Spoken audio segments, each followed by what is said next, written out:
Já vou começar esse vídeo logo mandando um recado pra você aí que fica me chamando de fanboy templário. Presta atenção aqui, menino. Só tem dois caras com cruz vermelha no peito que eu respeito. Esse aqui e esse aqui.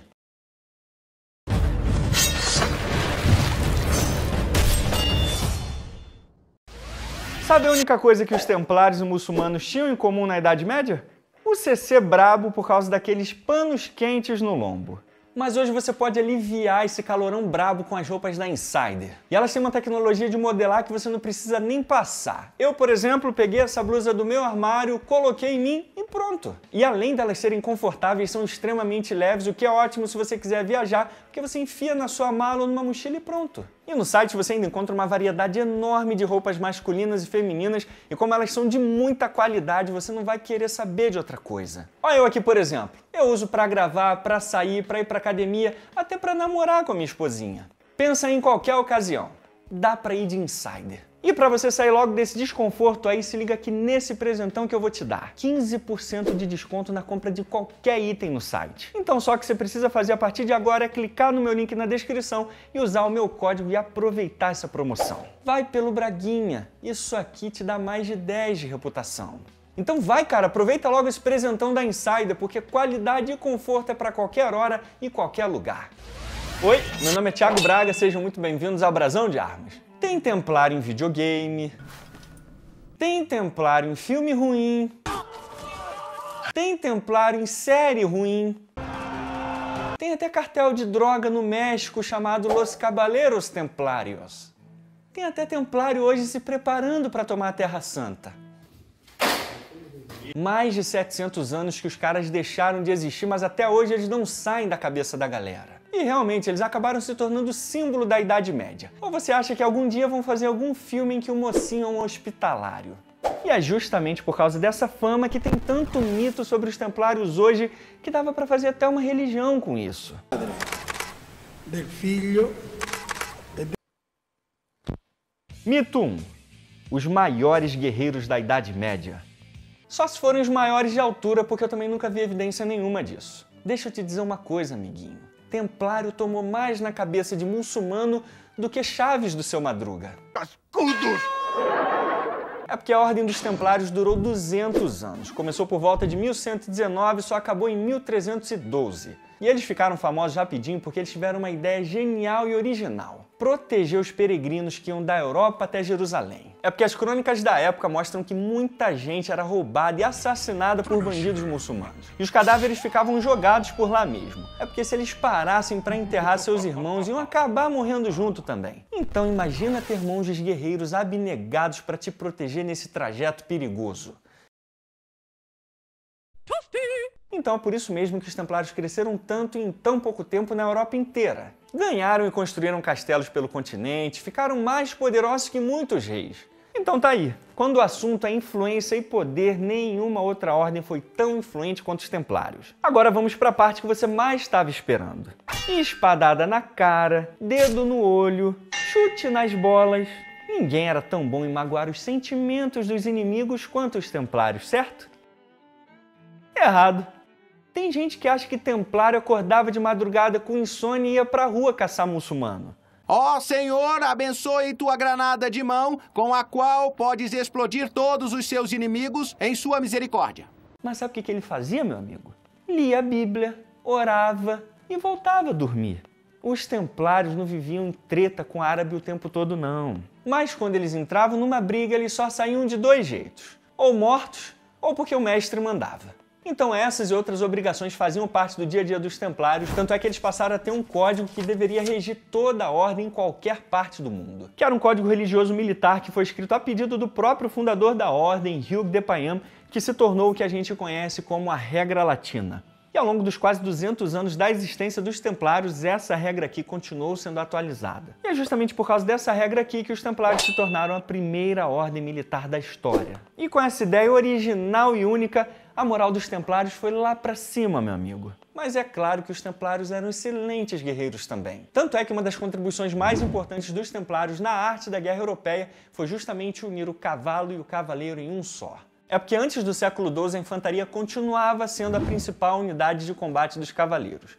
Não que eles não usassem cavalos antes também, só que a partir dos templários usar um cavalo era uma obrigação de qualquer cavaleiro. Então no campo de batalha, cavaleiro de verdade tinha que lutar a cavalo. E de novo, a regra latina dizia exatamente como a arte da guerra a cavalo deveria ser lutada. E com essas inovações importantes, os templários ganharam várias batalhas importantes contra os sarracenos lá na Terra Santa. Principalmente nas decisivas batalhas de Monte Guisardo em 1177 contra Saladino, que tinha uma força 3 vezes maior que a cristã. Também na Segunda Cruzada eles foram fundamentais na reconquista ibérica, principalmente em Portugal, participando na fundação do país. Tem até um cronista muçulmano do século XII chamado Ali ibn al-Athir, que diz que os templários eram os maiores e os mais implacáveis guerreiros dos francos.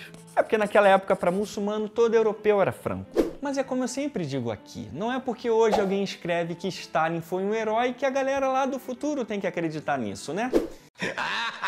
Calma que eu não tô comparando os templários àquele bicho, só foi uma analogia para você entender que nem tudo que escrevem do passado significa que é verdade. Mas se os templários deram na cabeça, eles tomaram na cabeça e muito. A principal delas foi na Batalha de Ratim em 1187, de novo contra Saladino, e a derrota em Acre pelos Mamelucos em 1291. E nas cruzadas seguintes, mais fracassos para tentar recuperar a Terra Santa. Mas não se preocupe que a Terra Santa vai ser recuperada de novo. Afinal de contas, tem muita gente hoje treinando duro para isso. Mas então, os templários tiveram grandes vitórias e grandes derrotas também. E no final do dia eles eram tão bons guerreiros quanto os hospitalários, os teutônicos e a elite sarracena que lutou contra eles. Em outras palavras, os templários deixaram sim a sua marca na arte da guerra europeia, só que a sua influência foi muito maior e muito mais impactante no campo cultural e político. Os templários eram mais uma unidade especial do que um exército, então eles eram muito mais usados para liderar e organizar batalhas do que lutar mesmo com grandes números de templários. E no final os caras acabavam levando todo o crédito nas vitórias lá na Terra Santa. Então lembra que eram os guerreiros comuns e ferrados que ficavam com a cara lá furada 99% das vezes que foram os verdadeiros heróis nas batalhas do passado. Não era uma elitezinha de guerreiros que ganhava batalhas lá não. E você ainda fica aí, orando em latim, com a cara enfiada no D&D a semana inteira, achando que Cristo ia pegar na sua mãozinha no campo de batalha? Acorda pra vida, menino! Mito 2. Criaram a maçonaria. Então, se você acredita que a Terra é plana e que o Palmeiras realmente tem um Mundial, então sim, os templários criaram a maçonaria. Mito 3. Eram satanistas, o Baphomet. Se você pensa que hater é só gente fedida e invejosa passando vergonha na internet, idiotas! Você estaria certo. Mas diferente dessa gentalha de hoje, os templários tiveram um hater difícil de ignorar. Poderoso, estiloso e o cara ainda era bonito. Filipe IV, o Belo. O negócio é o seguinte, a França estava passando por um perrengue financeiro e quem estava montado na grana, adivinha só, eram os templários. É porque se tem uma coisa que templários sabia fazer muito melhor do que lutar, era lucrar. É porque os templários viraram tipo uns banqueiros administradores. Criaram até o cheque. Alguém podia pegar um cheque em Portugal e levar na Terra Santa e sacar o dinheirinho lá. Se os templários estivessem vivos hoje, não iam estar aí caçando muçulmano não. Iam estar com um canal de finanças no YouTube. Vamos lá. Mas então, Filipe IV ficou de olho na grana dos templários e ele fez de tudo para meter a mão nela. Só que ele não podia simplesmente ir lá e pegar e pronto. Afinal de contas, os templários eram os queridinhos do Papa. E naquela época, fazer alguma coisa contra a vontade do Papa dava um inferninho. E aí, meu amigo, começou o show de fake news contra os templários. Filipe IV jogou no ventilador medieval todo tipo de merda sobre os templários. E a maior e mais poderosa de todos foi, adivinha só, satanismo. Hoje a gente vive numa sociedade livre onde qualquer um pode pintar a cara igual um border collie e dizer Hail Odin que não vai pegar nada. Mas naquela época, meu amigo, tinha que ser muito macho para fazer isso. Satanismo era a pior das heresias contra Deus e a Igreja. E Filipe IV atribuiu justamente aos templários uma história que era até cantada pelos trovadores durante as cruzadas de uma criatura chamada de Baphomet. Na verdade, era só um trocadilho que eles se confundiam com Maomé e passaram a chamar de Baphomet. E é claro que os cristãos daquela época achavam que Maomé e diabo era a mesma pessoa. Aí eu te pergunto, o que poderia dar errado?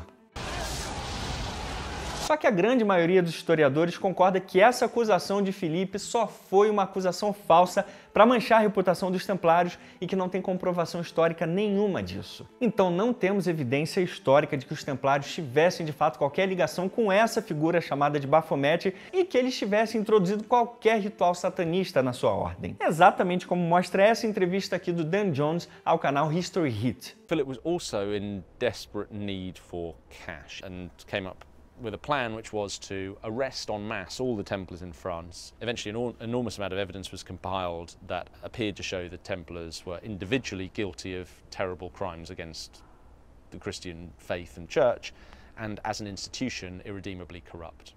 Aliás, uma arte que costuma estar associada a essa heresia dos templários é essa aqui, o Baphomet. Mas deixa eu te dizer uma coisa, amiguinho. Essa arte aqui, ó, não tem nada a ver com os templários não, sabe por quê? Nem da época dos templários ela é. Essa arte aqui foi feita na segunda metade do século XIX por um artista francês que, segundo ele, ela representaria a harmonia e o equilíbrio. Mas quem consegue ficar em harmonia e equilibrado olhando um bicho feio desse? Mito 4. Praticavam rituais estranhos e sodomia. E Filipão era criativo porque, além de dizer que os templários eram adoradores do diabo, ainda meteu uma de que eles eram beijoqueiros também. É porque é o seguinte, no ritual de ingresso da ordem, os novos irmãos tinham que fazer vários votos de castidade, pobreza e obediência diante do mestre, exatamente como consta na regra latina dos templários. Controle seus impulsos, irmão. O quê? Vi muito bem para quem estava olhando. Voto de castidade, não se esqueça disso. Olhar não é tocar. Não, mas é só o primeiro passo, acredite. Só que quando terminava esses votinhos bonitinhos, aí que vinham os negócios esquisitinhos.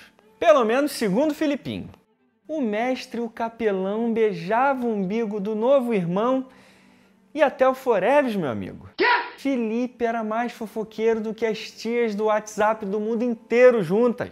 Quer ver só? Bora agora de novo no professor Dan Jones, só que dessa vez no seu livro Templários. Aqui no capítulo 20. Aqui o professor descreve essa acusação feita por De Nogaret, aquele mesmo miserável lá da série Nightfall. Então, segundo De Nogaret, é o seguinte. Eles tinham que tirar a roupa e ficar nu diante do seu receptor, que celebrava seu ingresso na ordem beijando-os primeiro na parte inferior da coluna dorsal, ou seja, no popô, e depois no umbigo. Então isso aí é tudo mentira do Filipe IV e desse maldito De Nogaret, porque templário de verdade dava beijinho no outro, sabe aonde? Conta pra gente, nós queremos saber, nós queremos saber. Na boca. É mesmo. Se você é esgrimista de apartamento e tá aí com a cara quente, me xingando em latim, eu não tenho culpa de nada disso aí não. Os próprios caras lá que escreveram isso na regra deles. Olha aqui, ó. Parágrafo 678. E aquele que o torna um irmão deve levantá-lo e beijá-lo na boca. E também é costumeiro para o irmão capelão beijá-lo. E não vem me perguntar detalhes sobre esse beijo aí não, porque o único beijo que eu sou especialista é no que eu dou na minha esposa. A beijoca dos outros não me interessa, rapá. Mas então, outros rituais sinistros que os templários eram acusados era de cuspir e mijar na cruz, adorar ídolos de 3 faces e o pior de todos, junto com o satanismo, sodomia. Mas, de novo, isso aí é tudo fofoquinha de Filipe, porque a regra dos templários é clara. Parágrafo 418. Dentre os motivos que levavam os templários a serem expulsos da ordem estava a sodomia. E o parágrafo 418 descreve da seguinte forma esse pecado na visão dos templários. Um pecado tão sujo, fedorento e repugnante que não deve ser nem mencionado. E na visão dos caras lá, isso aí fazia todo sentido, porque afinal de contas todo mundo na Idade Média sabia que sodomia era um pecado para você ficar grelhando no inferno. Pode perguntar a qualquer católico da época que eles vão dizer para você que era isso aí mesmo. Mito 5. Os templários confessaram seus pecados. Você acha que para um templário confessar os seus pecados lá naquela época era só ali na igreja, com um padre olhando para o outro lado, com os furinhos na cabine lá, só para ele não te deixar envergonhado? Enquanto você descarrega sobre o pobre coitado toda a sua podridão pecaminosa e imunda? Muitas confissões, né, pelos 4 cantos do país, moro, cara. No século XIV, os templários confessaram aqueles pecados todos. Mas sabe como? Com os pezinhos queimando em gordura de porco fervendo, tendo as bolotas amassadas, dormindo peladões no inverno francês, bebendo água com mijo, tendo as unhas arrancadas com a ponta de um alicate fervendo, dando uma esquentadinha dentro de uma fogueira. Tá achando que resistir tortura é só ficar apertando bolinha igual um desesperado, meu amigo?